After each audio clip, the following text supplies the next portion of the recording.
Welcome to Florida. What's happening, Boot Junkies? Mike Delgadio here, back with another video on home studio setup for voiceover. Once again, not in my booth. I'm at an apartment because I'm on not really a vacation, but I've got some away from home business to attend to. And I also had a gig that I had to record, paid gig, when I had been hired for, that I had to record. And so, once again, another improvised booth. But this one I took my time and I really figured out what it was that I needed to do so that I could record and get it produced, and I've got sign off. So it's all done. So let's go take a look. Luckily, in this apartment, I'm going to walk backwards in this apartment that I don't know. Luckily, in this apartment, there was a walk-in closet, and that was really key to the whole thing.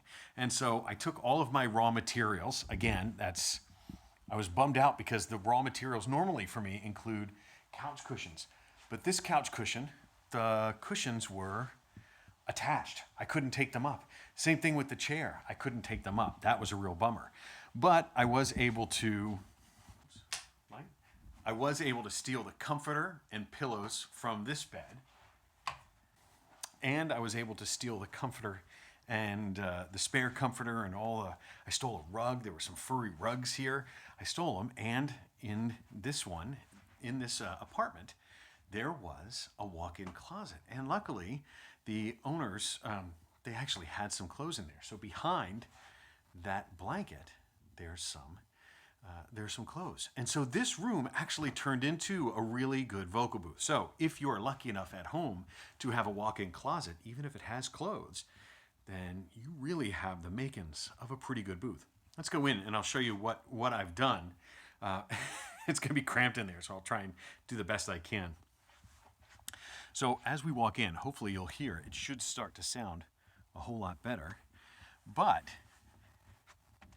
the door doesn't close because up attached to the door I have a fuzzy rug, and that's what this rug is right here. And this is a faux leather, faux fur rug.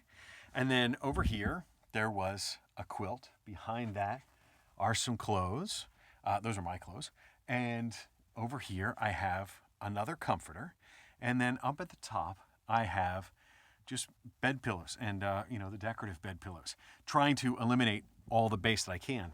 I still do have my live wall, so this is this brightens it without making it totally dead, but it doesn't really have much in the way of excessive reflection because there's no standing wave between this wall and this wall. This material absorbs the standing wave, but having this wall here does give me a little extra brightness. Now, normally I travel. You've seen, if you've watched any of my other videos, you know I travel with a microphone. In this case, I knew I was going to have to record this gig, so I did bring my Zoom H5. So I recorded on my Zoom H5, and I recorded with my MKH 416, and I didn't think ahead. I only brought this little tiny portable stand. That was a problem, so I had to improvise a mic stand. So this is what I did.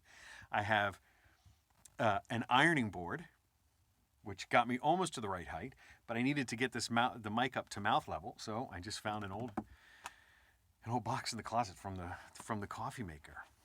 A couple extra pillows here. This is just for extra absorbent material, and I just spoke into the mic. I had a computer. Sorry, I keep spinning it around here, but I had my laptop right here that had my script on it. Now, luckily, my laptop, if I just display the script, the fans didn't come on, at least not audibly. But I did set the fans as far behind the mic as I could, so even if the fans did engage, then there still wouldn't be. I'd try to avoid the fan noise by putting it in this area of insensitivity on the shotgun mic. We know that the shotgun mic, being a super or a hypercardioid pattern, very sensitive here, but not very sensitive, especially right here. There's a tiny bit of sensitivity that comes directly behind the microphone, but off to the side, at say, if this is 6 o'clock position on a clock, at the 1 and 2 and the 10 and 11, it's very insensitive. So I put the fan of the laptop right there. As I said, I recorded into the Zoom H5. This was not used as an interface in this case. I just recorded directly into the SD card that's available there. And then I took it out into the other room where I did my edits. And then in Reaper, I just put markers where all of my pickups needed to be. So as I made mistakes, after I listened back and I did all of my editing, I still found a half dozen mistakes, words I had mispronounced, plosives that I introduced because of the mic. So I went back and I marked them in my script, came back and re-recorded them onto the SD card, and then went out and fixed them. And then I turned them into the engineer, into the QA process, and I got sign-off that it actually passed with flying colors. So this cost me nothing, right? I mean, I had this material. This is, sunk cost. Somebody paid for this. And if this was my house, would have been things that I had paid for. But these are comforters that would have been on my bed anyway. These are pillows that would have been on my bed anyway. This is a rug that maybe is not the rug that I would choose for myself, but certainly it's a rug that, an area rug type thing, or could have been an extra blanket or a moving blanket that I could have used. And again, these were just decorative pillows. And I was real happy with the way it sounds. What I'll do, I don't know if I can do it here. Maybe what I'll do is I'll record a little bit into the microphone so that way you get a sense of how it sounds.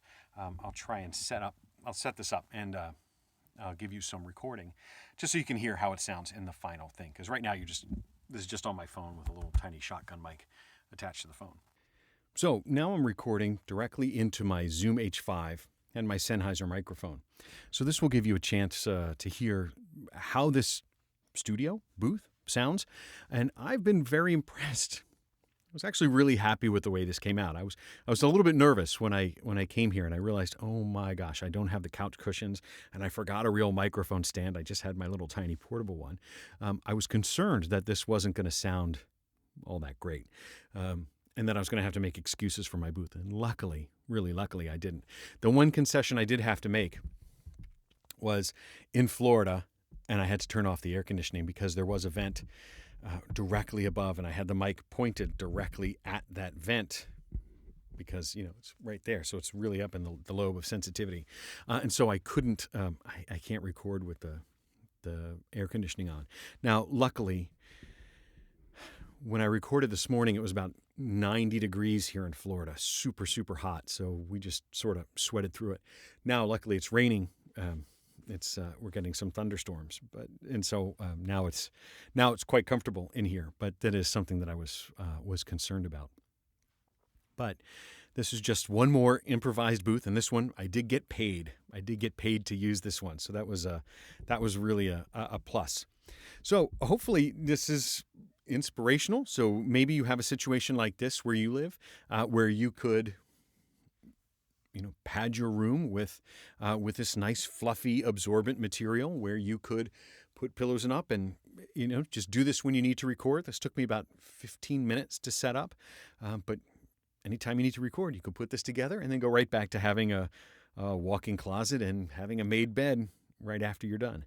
So hope this helps. Now, go get your pillows and your blankets and your fuzzy rug if you got one. Fuzzy rug. Go get your fuzzy rug. Hang it on your door if that's what you have to do. Now, go record something amazing. Thanks. We'll talk to you next time.